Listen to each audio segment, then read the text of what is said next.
We were just laughing and reminiscing already. Literally.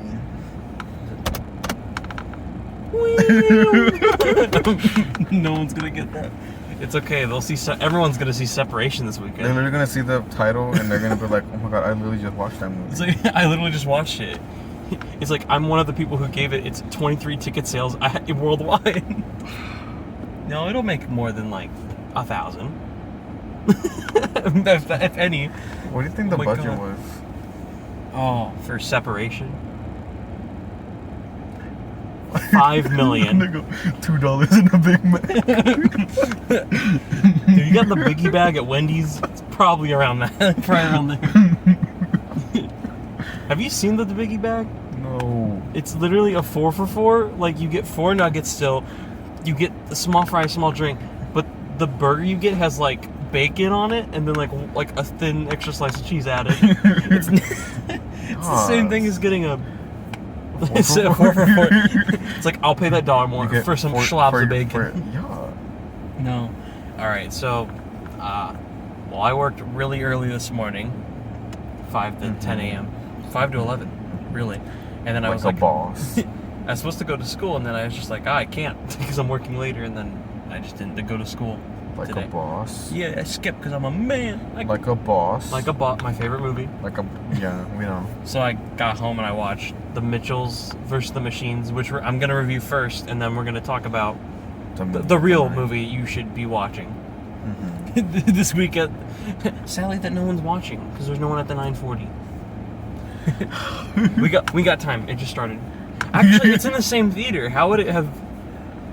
Never mind. My question. How would they have started? They didn't clean. They're just like, get the fuck in here, hurry. There's like, we don't have to clean it. Hardly. It is the same theater and same layout. Okay. So first, I got home. I watched The Mitchells versus the Machines, which is the new Netflix movie from Sony Animation. Originally called The Mitchells versus the Machines, was gonna go to theaters really early 2020. Then it was moved to September of 2020, September of 2020, called Connected. That's what they changed the title to. And then Netflix bought it in January, and then they were gonna put it on Netflix April 30th. It's April 30th, and they put it on there, and it's back to the original title, The Mitchells vs. the Machines, which is a better title than Connected. Connected feels like they're going for that Pixar vibe, like Cars, Coco. One-word names that are emotional or related to the character. Planes. That's Disney. There's a difference. Planes. We're all waiting for trains. I know I am. Hi, I'm Rusty, the rock trotter train. This is my friend Cow Mater. He's a weird train. He's like, he's a redneck. He's a conservative. So The Mitchells vs. the Machines is the new Netflix movie from Sony Animation. It's about a family called the Mitchells, and it's mainly about their daughter Katie, who's like a media tech student. Weirdly enough, she wants to be a media student, go to college for California and film. And her dad's like, that's weird as shit, because all of the videos she makes are basically like LSD trips or like really crappy dog videos. They're good. They're like well made, but they're like really cheesy meme. They look like YouTube poops. They honestly, the whole time I was watching it, like, are these like 2008 YouTube poops? And he doesn't understand it. The mom tries to be understanding, but she just doesn't get it. She doesn't get it either. Her little brother's the only one who really understands her, but yet he has his own things he likes. He likes dinosaurs and their neighbor's daughter he's a crush on. And they embark on a, she's addicted to technology. Obviously the dad doesn't like technology. And she's about to go to college, fly in, so she can leave the family forever. She like doesn't want to go back there. She wants to live her dream. And her dad's like, nope, we're going to go with no technology on a road trip. And we're going to take you to college for the next week so we can have a family road trip. And then along the way, during this time, the big tech company of the movie, which is just the Apple of the company called PAL, ends up having the PAL, like the AI itself, take over and try dominating the world and killing all humans, sending them into the void of space so that they could take over. There's a great scene where the robots are like, you all be sent into the void of space where you will never return and you will die. And the robots are just telling them this. It's like, so that Earth can be better alone. And it's like, it's like how we vision it. And it was like a toaster, like running through like a flower tulip field. And it was like, doesn't that just look more peaceful than you guys made it? And it's like, but don't worry, if you're scared about death in the void of space, we still have free Wi-Fi. And then everyone's like, oh, cool. Just no one cares. So obviously it's a satire on the usual family action movie. Yeah. This family is just a piece of shit, weirdos who don't know anything. Katie knows a lot about technology, so like she's the lead. Yeah. But her dad doesn't get it, so it's like a kind of a, it's like the crudes of like AI technology. I've heard someone say that, and I think that's a very fair comparison. Terrible. But god damn it, is that movie so good? It's so good. It's the producers of the Lego Movie and Spider-Verse, or it's the people who directed Lego Movie, Phil Lord and Chris It Miller. looks really good. They produced this one, and the animation's beautiful. Like if you want to turn on a movie just because you're a very big fan of animation style, it's definitely like a 10 out of 10 for that. But if you're turning on a movie for its story and for its characters and for its comedy, it's also perfect. Like I honestly felt it was like just as good as like the Lego Movie. Why are you honking your car, bitch? Stop it! Stop. Oh my god, I know who that is. They're gonna go hit a woman in a minute. Why would you say it? Oh my god. They're gonna go hit Maggie. Just go there in IT. They're gonna get Yup. Maggie. They're gonna hit Maggie. She's gonna go. She's gonna lose her phone. Alright. But simply about the movie, it's an hour and 45 minutes. It's a pretty long for an animated movie. Like it's really well paced though for a long animated movie. So if you're gonna watch anything this weekend, because I mean I think Mortal Kombat's on HBO Max. If you didn't see it the first week in theaters, you're not gonna get a crowd experience. You might as well just watch it at home now. Yeah. So if you're gonna see anything, stay at home, watch The Mitchells vs. the Machines. It's great if you're a fan of the Lego Movie or Spider-Verse. Same type of humor. Most of the laughs come from the technology and robots related to it, but they're still like, it's heartwarming too. I was a moment where I was like, I'm not gonna tear up, but I was like, oh, that's like really, shit. it gets really heartwarming. Go again. Here we go again, I'm gonna cry. No, like Paddington 2 heartwarming. I know you haven't seen it, but where it ends like in a very nice, emotional way, that just pays off well. Mm-hmm. God damn, we need to watch it. I'll make sure we watch it. Oh, one day I'll watch it. We'll watch it on Netflix. Oh, Stream. Mitchell? Yeah, I mean, I really want to watch that. Oh, were you thinking about? I thought you were Paddington too. I'm like, Oh no, maybe you should watch they're even better. Mitchell and the Machine, I do want to watch. No, I like them equally for different reasons, although they feel kind of the same way. The movie's really about family and a satire on AI. They really shit on humans. Like, they do that cliche joke where it's like, wow, humans never stop looking at their phones, but it's done in like a really funny way. It's not forceful where it's like, I just sent a TikTok, look at everyone on their phones, this is the message of the movie. They do have YouTube and Amazon and real products. The dad is trying to figure out technology, and he's just like trying to subscribe to his daughter's YouTube channel, is the joke at like the end. And it's like emotionally, he's like, I did subscribe to you. And it's like, come on, with all that learning, I learned it pretty quickly. And then it cuts to him, he's like, what am I doing? Ah, I'm just going to hit enter. Hit enter, honey, hit enter. Oh my God, I just ordered 12 Swiffers on Amazon. Help! Ah! He starts crying in the corner and then breaking the laptop. He like picks up like a keg and is about to drink it. And he's like, oh, I see you just hit subscribe. He's just going insane. That's so cute. God, but no, it's a kids movie that kids will like for its animation and for the pug. There's like a dumb pug that kids will like. know, The pug has some really funny cute. jokes. Yeah, it's actually played by a pug. I believe the pug is Monchi. That's such Like a real cute pug in cute real life or name. something. I forgot. But no, it's a great movie. Everyone should everyone should go out and watch that on Netflix because it doesn't take you leaving your house. Plus, every human being on Earth has fucking Netflix at this point. Yeah. If you don't, then like, what do you? It's overpriced. You're poor. You're living under a rock. It's one of the two. If you don't have Netflix, or you might be like Kim Jong-un or something. You don't have it there. Yeah. What type of... That's a very insightful... Sorry, he doesn't want to watch the Mitchells vs. the Machines. That's a very insightful example. Oh, and they play a Nyan cat in it at one point. And at that point, I was like, they get culture. They get it. They understand. These people it. understand humor. They're not the cringy emoji movie adults who are like who Oh put my pen, God. pineapple, apple pen in the middle of the movie. That was so... Yeah. So if you want a movie, I would say it's like Cloudy with a Chance of Meatballs, like humor, its style meets like, I'm trying to think of an AI story of like The that movie. emoji movie. Imagine like the Emoji Movie, but at the quality of like a Cloudy with a Chance of Meatballs. Yeah. Even higher than that. It's like, I think this movie's amazing. I think it's like Lego Movie where you see it the first week, like, there's funny stuff and I like what they're going for. And then more times you see it, you like more about it. I think I'm going to like more about it. So I would give the movie at least a 9 out of 10. I thought it was amazing. Oh. I had few complaints. There's a few jokes that aren't funny. I didn't like this other family they kept throwing in there. Butterfly formation. First. Their voice acting was just bad, and I'll tell you why.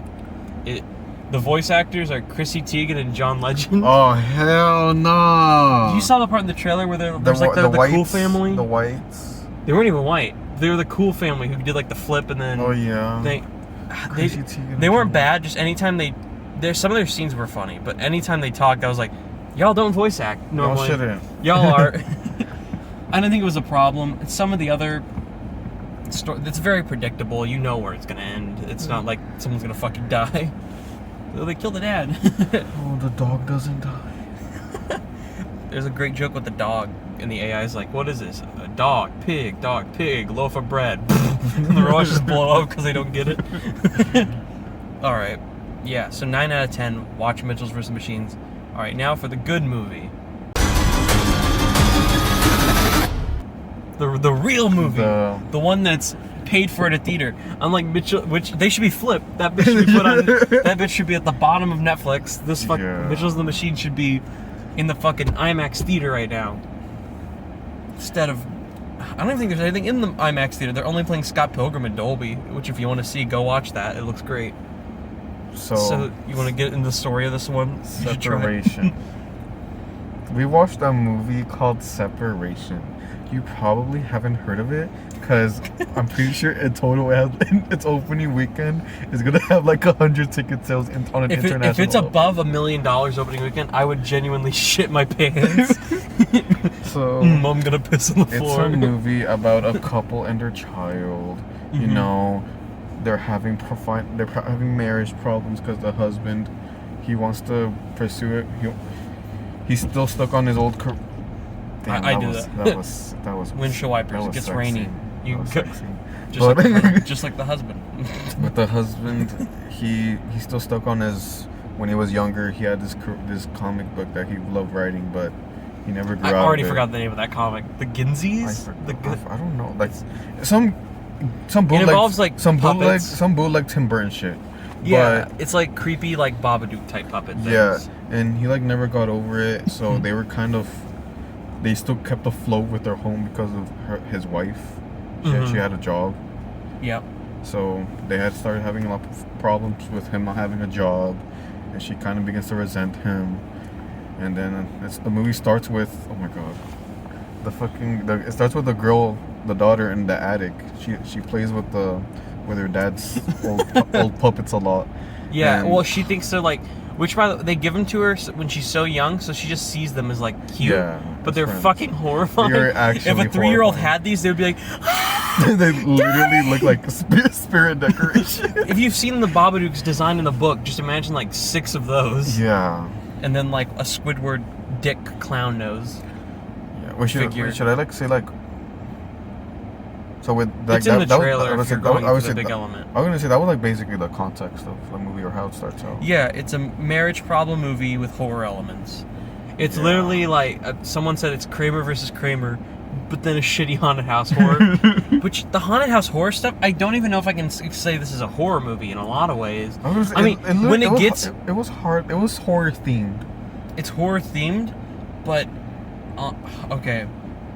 How do I explain this? I say like a horror. Okay, so the drama. wife. This is not a spoiler. It's in the trailer, which no one's seen the trailer because it's not getting. It's not getting fucking marketed. We saw this trailer one time in a theater at what was the movie? It was The Unholy. Was it The Unholy? Yeah, we saw The Unholy. It was the only time we've seen this trailer. I went to Godzilla vs. Kong twice. I went to a small independent film that came out recently. Yeah, you're not gonna know the name. I should have reviewed it, but I've seen other movies and we've never gotten that trailer again. And it's not marketed on YouTube. I watch YouTube all the time. I don't get an ad for that shit ever. No. No one's heard of it. I guarantee no one watches the feels like, the fuck is Separation? Like, damn, I love that movie. You're like, I love that movie. Why would you say that? Someone's gonna be like, that was my favorite movie of the year already. It's the only one I've seen. Separation 2021 stand response.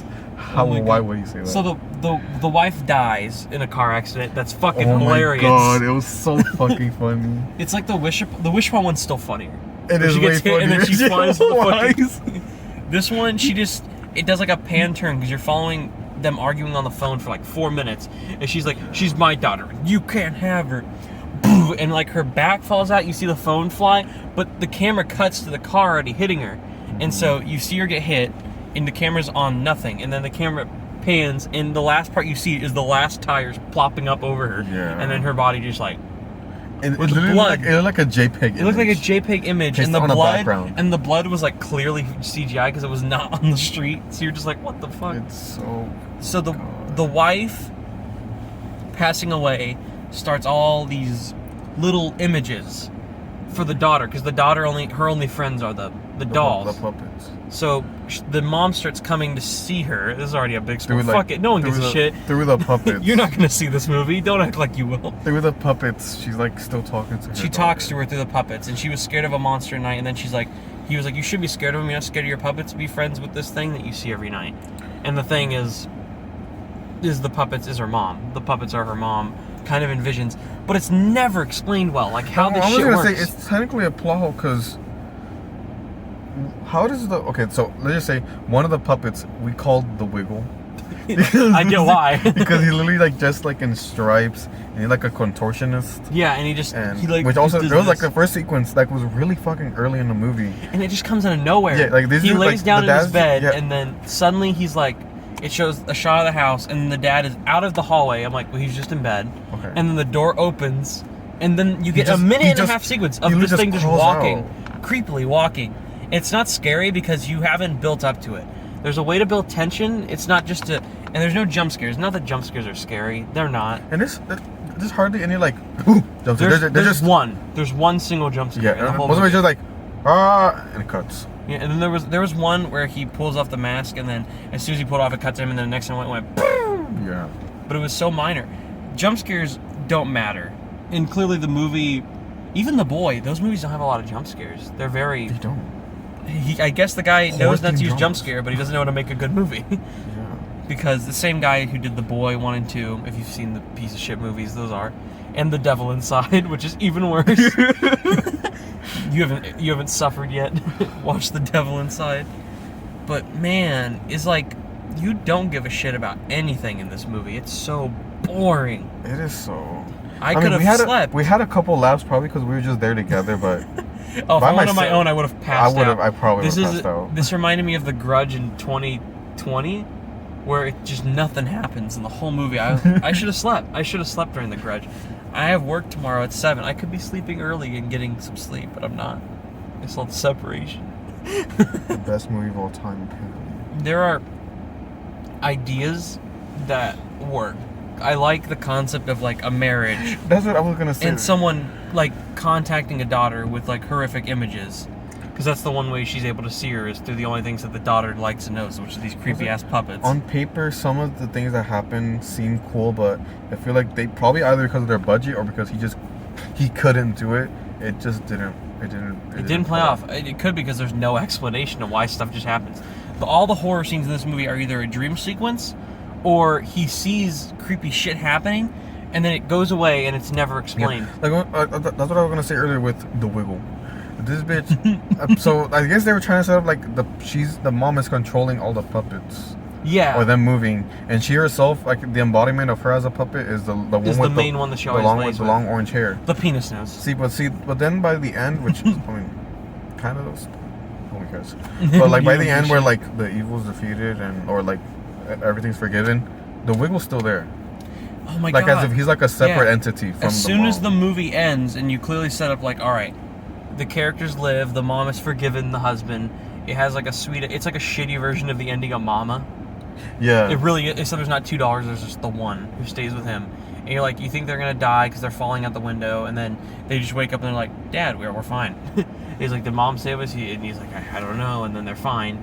And then the movie ends, and they're like sitting there happy, and like, we're together now. mom's dead, grandpa's dead. This bitch you kill. He has a caregiver for his daughter, and the caregiver who watches after the daughter the whole movie is like jealous of the relationship, and she just wants to fuck this guy the whole time. And that's the plot of the movie. She wanted that. And so she killed the wife early on. They set that up. And then oh my god. Her like little monologue, but wait, should we like, is there like more that happened between that and there like, is a lot that happened. Okay. Well, first of all, his job is we mentioned he wrote a book.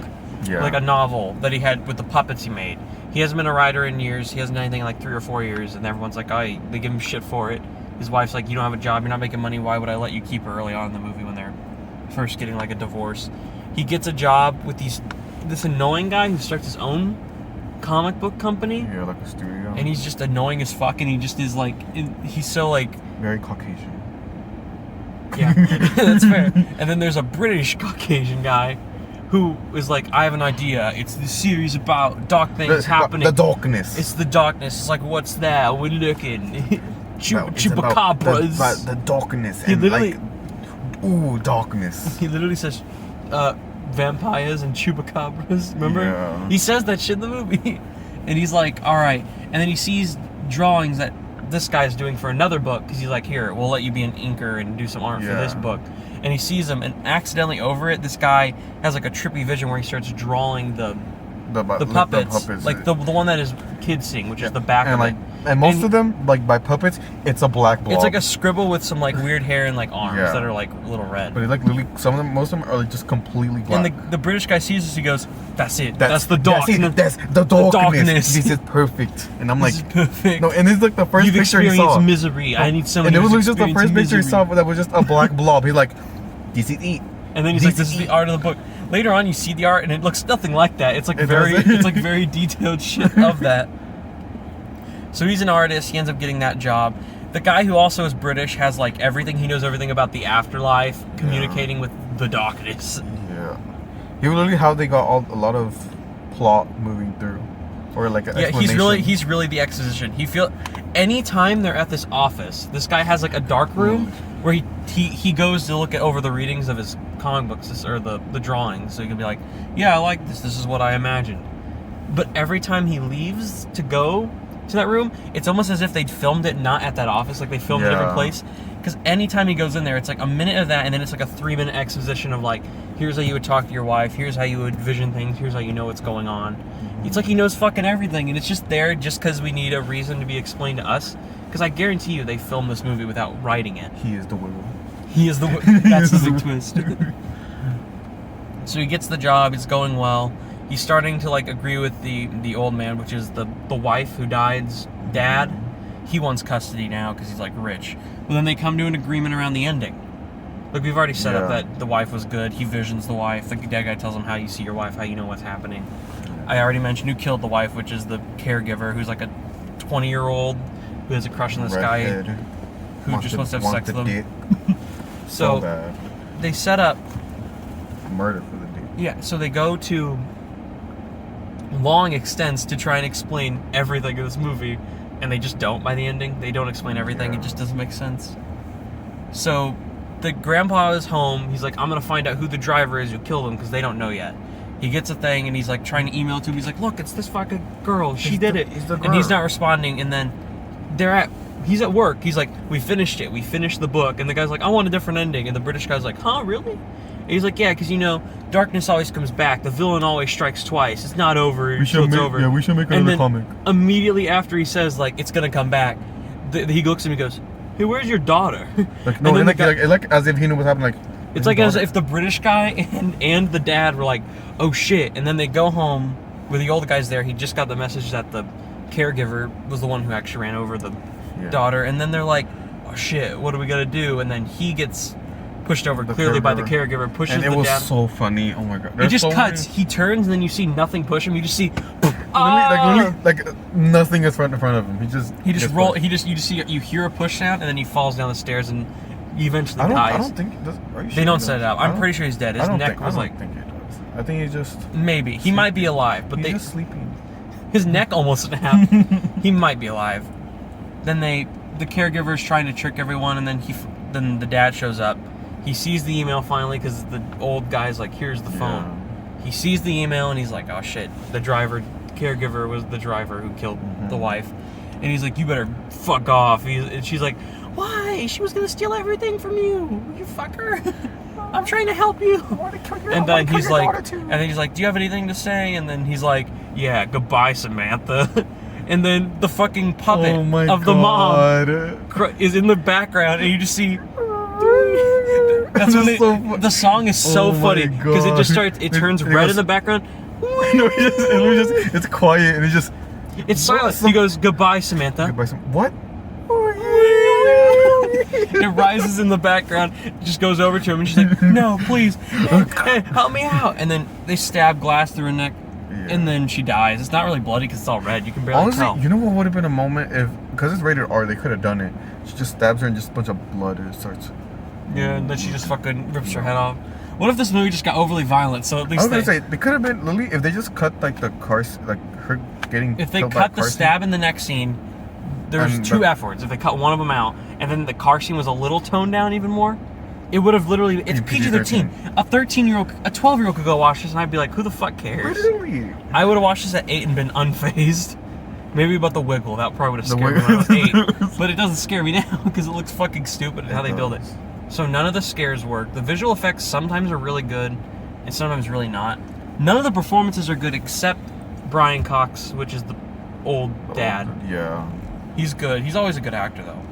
Like I said, like most of like those there are some special effects scenes that look nice, and I feel like if this had a better budget and this was executed if this was better, way better. Like written. I was saying, in concept, these special effects, if they were done more better, they would have been such. If they were not just handled better, if it was in a better context of a better movie. General, if the movie was better. If there was real tension, real scares, real story that made sense, a better pacing because it's really slow. I feel like I was in there for like 2 hours. I feel like I'm watching a TV show.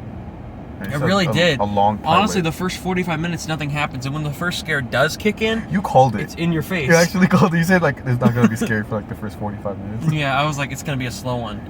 A movie, for example, that builds, like, 45 minutes to 50 minutes with tension, and not really scares, but tension, is The Invisible Man. You could just watch that. If you want a good movie about... I was going to say... this is going to be a weird thing, because I don't think you've seen one of the movies that I'm about to name. But this is... This is the Freddy Got Fingered of Babadooks.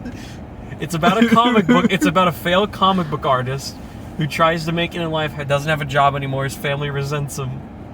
But it's also like a metaphorical, psychological thing about parenting, like the Babadook. But the Babadook is scary and creepy and unsettling as fuck, and the performances are great. And it handles this on like a really low budget. You could tell the budget here has to be above $1 million it has to be like the $5 million mark. Because there are visual effects, there is stuff happening. This looks like a movie they put time and production into, but they just didn't pull it off. Yeah. So, I would say the visual effects, sometimes, Brian Cox's performance, and the concept is why you would watch this. But, like, I don't know why you'd want to watch it all the way through. And the writing. And normal person would turn it off 50 minutes in when they watch it at home. And clearly, this won't make more than $1 million in theaters opening weekend, if not ever. This is the writing. The writing is the shittiest part. Even the directing, this guy, I'm not saying it's his fault, because I don't think the direction's awful. I think this guy tried with what the script had. Mm-hmm. But then again, his past films would say that he's a shitty filmmaker and this is bad. The direction here some of the cinematography is good and then some is fucking terrible. It's like some of the cuts. Oh my god. Oh my god. There's a lot of times the screen will go black and then we'll just be in a different in the attic. moment. Like in the attic, like there's a scene where the mom's outside and she like with her fucking trees just. Yeah, and the daughter's looks like she's about to jump. The mom's outside and you're like, oh, she's gonna go through like mama. Then cuts. And then it cuts to black. And then she's inside. And then it just goes to her inside in front of the dad like as if she was like already walking in front of him, like almost before. as if she floated in through the window and then jump scared him where he was surprised. But that would have been instead, way what more we got expensive. was silence, and then back there, it's almost like they didn't have the budget for her to fly into the fucking window and then just go in front of him. It's almost like if they're like, tension, cut off or add, cut subtract. I'm putting an ad there. That way, no one will know. And they'll be like, and then we'll come back and we'll be like, that's exactly what it felt like. It just jump cut. So yeah, if you're gonna go see a horror movie, Come Play plays here. I don't know if you know this. It still plays. Still playing? It plays like one showtime or two maybe every week, and it's always like at 9 p.m. I doubt Come Play's playing in any theaters, but like 3 or 4 on Earth, sometimes like that. So if that's playing, see that. If you can rent a horror movie, there's so many horror movies out you could see that are better. Come Play outsold. Come Play wasn't even great, and I honestly think that's a better movie. The Unholy was shit. The only... I thought... I was, at least I had more fun with The Unholy, and I don't think it felt nearly as long. I don't remember how long The Unholy was, but it didn't... This was only an hour and 42 minutes before the credits rolled. I was going to say, on my way down here when we were walking, I was thinking, what do I find worse, this or The Unholy? And you've decided. I haven't decided. I'm still The thinking Mitchells versus... It's fucking terrible. Because they both... Right. Okay, I'll give them both movies. They have some scenes that really had me, like, almost... I want to sob. Because they were so fucking dumb. But The Unholy... Actually, even then, in that context, The Unholy has some funny-ass scenes. But this did too, but it's like a just boring movie. Just the cross scene in The Unholy. Yeah. That movie was more fun. Yeah. Honestly, if you were going to rent a movie with friends at home, based on this experience, people walked out, like this, there was a group of teenage girls who saw it, and I mentioned their one complaint was, well, the story was stupid and there was no jump scares. I was like, okay, I get the point. Jump scares don't matter, so their complaints are not... They're right, the story is fucking stupid. It is pretty fucking stupid. But if you're going to complain about a horror movie, no jump scare should not be the problem. The fact that it has no jump scares wasn't my problem. The fact that it wasn't scary and it was boring is my problem. So the fact that most of the people left the theater bored is the problem. If you're bored, then don't go. And honestly, I think The Unholy had a better climax. Yeah, the ending of The Unholy is like stupid, but it's like fun. It is, Jeffrey Dean Morgan, he's a likable lead. No matter what he does, you can at least enjoy his lead. This guy is honestly, terrible, I think he fucking ruins it. I think I do prefer The Unholy. I do. If you were gonna rent a movie with friends, even though The Unholy is bad, and we shit on that movie for a while, We did. you can have fun with it, and friends. If you have like friends over, maybe for like older, get a lot of alcohol, start drinking and making fun of The Unholy. That could be a blast. That movie's so stupid. This movie is just boring. I could have slept. I could have been home, done anything. I could have laid down and done nothing, and it would have been more fun than this. So I would say, don't go see this. Go see Mitchells and the Machines on Netflix. Yeah. Watch a better horror movie anywhere. Come Play is at home, or if it's playing in a theater near you, go give that a chance if you want to go to a horror movie. Pretty fun. Even go watch The Unholy. If you went with like, let's say you were going on a date to one of these movies, you would have, it's PG-13 for The Unholy. So Unfortunately. if you're like, this honestly could have been PG-13. This shit was PG-13. I don't give a fuck what they say. This is PG-13. I was waiting for some blood gore splatter, or a lot of cussing, some gore, some cussing, drugs, sex, hardcore. Although no one's attractive, so no sex. I'm not telling you, not the caregiver looked like the Wiggle. She looked like the Wiggle. I thought she was. I thought they were gonna show that twist, like I am the Wiggle. She has a tight ass chin. She did. Tight chin. She looks so tight scary. chin. Tight chin. I'm gonna think about that. Get that video. When it's done, you're just gonna get that clip. Yeah. Yeah. When I'm trying to think of the scene, there was two people who came in the movie like 30 minutes in, and they started laughing during a scene that we were laughing at really loud. What was like the scene we laughed the loudest at besides that one? The wow. Not the besides that and the car one, there was something that happened that was like really funny, and we all started laughing. The fucking thing. Okay. I thought this girl is allergic to peanuts. Oh my god. So she starts having an attack, and the caregiver is there, and this chandelier starts unscrewing. Because obviously the mom is trying to kill this girl because the mom is the puppet lady, and she knows that she's the one who hit her with the car. So she unties the chandelier. One of the screws. So it just swings. So after the girl is saved from the peanut that she had, which I'm sure the caregiver put the peanuts in there, that had to have been it. It would make no sense if that didn't She literally happen. said that she wants to kill the brat. Yeah, she did. So the screw comes off, and the chandelier swings. As soon as the girl's saved, he's like, "Are you okay?" You just hear, screw falls out. Girl fucking gets hit, and it looks like they cheated it. It looks like it went here. and it just Yeah. went, it just swung down like, and then she's like, ah, like they cut that way, and it was so fucking funny that the two people in front of us, I saw them dying laughing while we were laughing. So yeah, score the movie. I think that would be the easiest way to go with this, because we're not recommending it. Don't go see it. Don't watch it at home. You want to score it? You give The Unholy a 3 out of 10. I will give this a 2. A 2 out of 10? I don't blame you. I'm not going to watch this again. If you give it a 2, I think I that's will fair. give it. Yeah, I will give it a 2 out of 10. I gave The Grudge a 1. Do you think this is better than The Grudge? I thought it was just as bad. Oh. But I liked its concept more. The Grudge was like 3 anthology stories and then a shitty drama in between, and it was just slow. I felt the same here, but I thought the acting was worse. But I thought that it was like on a technical level better. So I'm honestly gonna give it a 1.5 out of 10. Yes. This movie is fucking boring and shitty. It is. What? We will be watching this. Tom and Jerry. It might be better. No, You know what? No, this is just as bad as Tom and Jerry. Maybe a little bit better. There's a post-credit scene of the daughter in her bed, and the Wiggle comes out of her Yeah, closet we and mentioned climbs that. on the roof. Even though they set up that it might be like controlled by the mom or like it's her visions of it.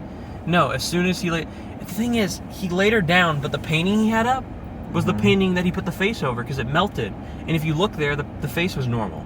So I'm curious if that was a scene earlier on in the movie where it happens, and they put it at the end credit scene, and they were trying to make it think like, oh, he's still alive, so you have an extra creepy moment. But no, it was just a deleted scene they took out of the movie because the painting was normal.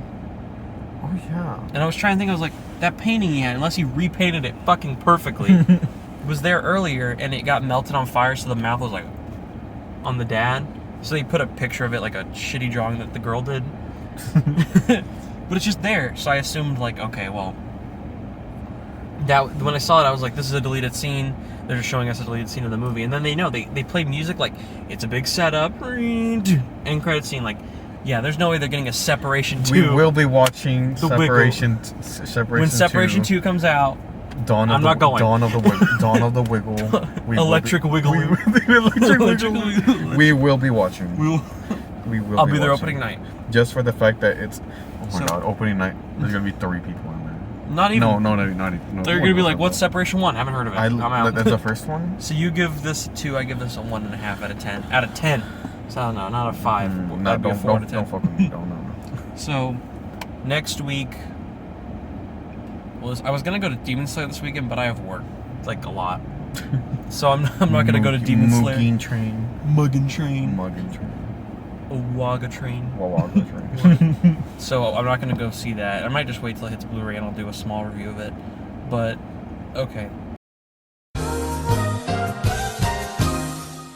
Next week, Jason Statham's new movie comes out, Wrath of Man, where he kills Post Malone because it's already in the trailer. Doesn't matter. I'm looking forward to that. I've heard it's actually kind of a fun heist movie. It has like a 70%. I don't know if you're going to it, but I'm definitely gonna go. But we've been watching. Went to a lot. What's a good horror movie coming soon? I can't say they're good, but Quiet Place 2 is coming I was out. about to say because we watched some not amazing horror movies. I'm hoping A Quiet Place 2, The Conjuring 3, or Spiral. One of them has to end this streak of shitty horrors. It will. One of them will. I know one of them is going to be good. Because all 3 are out shit. of what we watched, Automatically, they're better on a budget and a directing level. I can just tell. Because The Unholy feels like a movie that was going to come out in 2020, and then they moved it to 2021, and they were like, just throw it out of date. No one's going to see it anyway. We're going to lose money anyway. Just fucking release it. Because I didn't hear about The Unholy until like January, and then it came out in like March. yeah. Same for this. So, yeah, we're going to see, I'm going to see Wrath of Man next week. You might go. The week after, he's getting his second vaccine, so he might not be able to I'm make so it. sad, actually. He might not make it to Spiral, which I'm for sure going to. If I go Friday and you text me that you're gonna take off Saturday, if you do take off Saturday, let me know earlier so I won't review it and we can save the review for that. Because I'd rather do a review with someone of Spiral than on my own. I can't be the only kind of Saw fan. And then then the week after, May 21st, is just Army of the Dead at home. It'll be on Netflix. I'll review that on my own. Then the 28th, the week of our graduation. Like the day before our graduation. The 28th, which is Friday. Watching We're definitely gonna do this. Cruella, Quiet Place 2. We'll do a double review, and we'll both have seen both of them. I'm not gonna watch Mitchell's the Machines, and then you just get half. I'm not gonna see Cruella, and then he's just gonna show up for Quiet Place 2. Both movies I'm really fucking excited I am. for. They're the first 2 movies in a while that I've been like really looking forward to. And I know a lot of people are against Cruella. It will probably not be good, but they announced it's 2 hours and 12 minutes. What was it? There was like a critic online who saw it early, and he's like, it's different than the Disney remakes. It's like actually a film that kind of feels original. He goes, although it does feel like a PG-13 Joker, at times it is original and different. So if it's longer, PG-13, a different type of film, I'll look forward to that. That could be fun to see in a theater. And then, I don't know which one's going to IMAX or Dolby. I'm going to assume that we're going to both go and they'll just split showtimes, because they're both big movies. Yeah. Either way, I'd rather see Cruella on an IMAX, because I heard they shot some scenes on IMAX cameras. And I'd rather see Quiet Place and probably Dolby. If anything. Dolby's the audio. The really loud one, yeah. And the screen is in 4K, a little bit bigger, but it's not like IMAX big. Hopefully they turn up the volume in the IMAX, because the Mortal Kombat was quiet as fuck. Alright, so that's May 28th. So next week, Wrath of Man. Week after that, Spiral, Those Who Wish Me Dead Profile. I'll be at all 3, I hope. And if he doesn't show up for Spiral, I'll review the other 2 like a day or 2 before. And if he does show up for Spiral, we'll review them on Saturday. That's the bigger movie. If anyone wants to see a movie, it's probably the new Saw with Chris Rock and Samuel L. Jackson. Week after that, Army of the Dead. Week after that, Cruella. And Quiet Place 2, which we're for sure doing. I don't think there's anything that interferes with that. That I know. I mean, no school. I took off on the 28th from work, and then graduation is the next day, so it's not like we have to worry about it that day. And then, man, I think you and me are going to be going to a shitload in June, in July. Yeah. Almost every movie I talk to you, and you're like, I kind of want to see those. Because right after Quiet Place 2 and Cruella, the week after is Conjuring 3, and then there's something else. That week too, I can't remember. It's almost like every week in June there's something I want to see. In the Heights comes out that month as well. I wanted to see that. What else were we watching? We're gonna. There's a lot of movies. I'm hoping we go to all the Fast and the Furious movies, or at least a few of them. I think you at least. I do want to watch Fast and Furious 9. Which, do you even need like context of all the other movies? To watch? Definitely. Honestly, it would be way more fun because if you don't know the characters, you can have fun with the action, but you're gonna kind of hate the story. Which part of the fun is knowing the characters and what they've done. Because it does build up throughout them, even though it's stupid. Oh. it's hard to say important because it's a stupid movie, but it is important. God, that trailer still cracks me up. Oh God, that trailer looks amazing. F9 genuinely went from like a movie that I was like, I'm looking forward to see it. I always look forward to those movies. To like top 3 I must see. It's I was gonna say because it's like Spider-Man, Suicide Squad, F9. I was gonna say like now that I'm going to the theater a lot more often, watching the trailers kind of gets irritating. But that Fast and Furious trailer never gets boring. Never gets fucking. It's so fucking ridiculous. Every time it gets fucking funnier and funnier. So that guy's Fast and Furious. Look at that guy doing donuts. He just crashes into the Shit. All right, so make sure you watch them before F9. I don't think it's that hard. Like honestly, binging 8 movies at home if you don't go to theaters is fun. Okay. You should binge them at home. I think you'll like them. I'm gonna go on 1, 2, 3 movies. Yeah. Yeah, or I'll stream them. I own them all. Don't you have them on your Vudu? Mm-hmm. I can stream them. Oh yeah. Or on anything. We can watch them together. It will be fun to watch them, and then we can do a big ranking one day of all 9 because there's the 8 Hobbs and Shaw. Then we go watch F9. All right. So Mitchell's and the Machines, I give that a 9 out of 10. My score could go up because I really fucking love that movie. And then Separation. I'm giving it a 1.5 out of 10. A 2. He's giving it a 2 out of 10. Yeah, don't fucking watch it. It would probably be better if you just got a divorce. It might be more entertaining of an experience. Then like Marriage Story. Reminder, Marriage Story is about 2 people getting a divorce and it's sad, but the comedy is better and there's tension and great performances in a beautiful looking film. Or watch Kramer versus Kramer. Watch Insidious if you want a horror movie of this type with like creepy dolls and demons. The Babadook. Watch The Babadook. Watch Kramer versus Kramer. Yeah, I bought the LGBTQ edition. It's great. With the gay I'll put an image of that up right there. And then, so yeah, ending it. Mitchell's and Machines. I'm gonna I'm gonna watch that. Honestly, I'm gonna watch it tomorrow after I get off work, and one night we should stream it because it'd be really fun to watch as a group. Because we watch Lego Movie and Cloud Chase and Meatballs with Mark. That'd be fun. Hopefully Mark shows up to one of these. Maybe in like 5 months, Mark will be at Suicide Squad or something. I don't know. Hi, Mark. Hi, Mark. Hi, Mark. Oh, hi, Mark. Hi, Mark. Okay, I think that's the end of the video. All right. Any movies you're really looking forward to, like top 3 maybe? Of the year? Yeah, like you're looking forward to the rest before we end this. Cool. Number 1, you already know.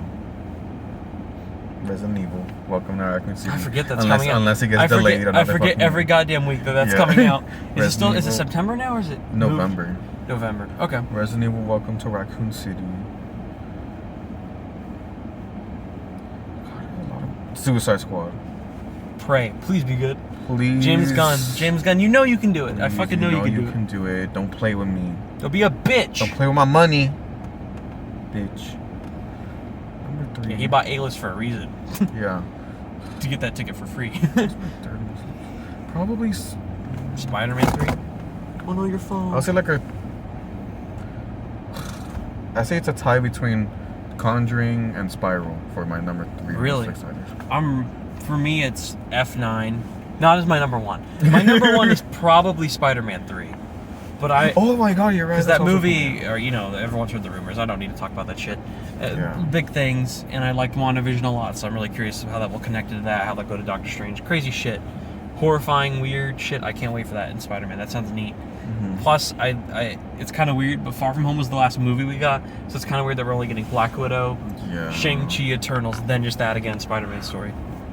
That's my most anticipated. Then the Suicide Squad, which could be my number 1. I hope that movie's great. And then F9, just because fuck it. It's so ridiculous. Fuck 9. But yeah, like I'm also looking forward to Conjuring 3, even though it might be bad. Yeah. It looks 50-50, but... And the Rain Warren, they always cheer me up. I love them. They're So yeah. See Mitchell's vs. the Machines right fucking now. Yes. You're not going to see this. I know you're not. I don't know who's watching. 10 people who watch. You never know. You're not gonna. We already spoiled it. Fuck you. Hope you enjoyed. All right. Next week, Wrath of Man. He might be here. Maybe. If we do, we'll go see it in IMAX. It's also playing Thursday. We can just go Thursday, if anything. All right. Bye. Don't punch my phone. Deuces. Bro face. This is my phone. He doesn't get to end the video. Fuck you. Okay.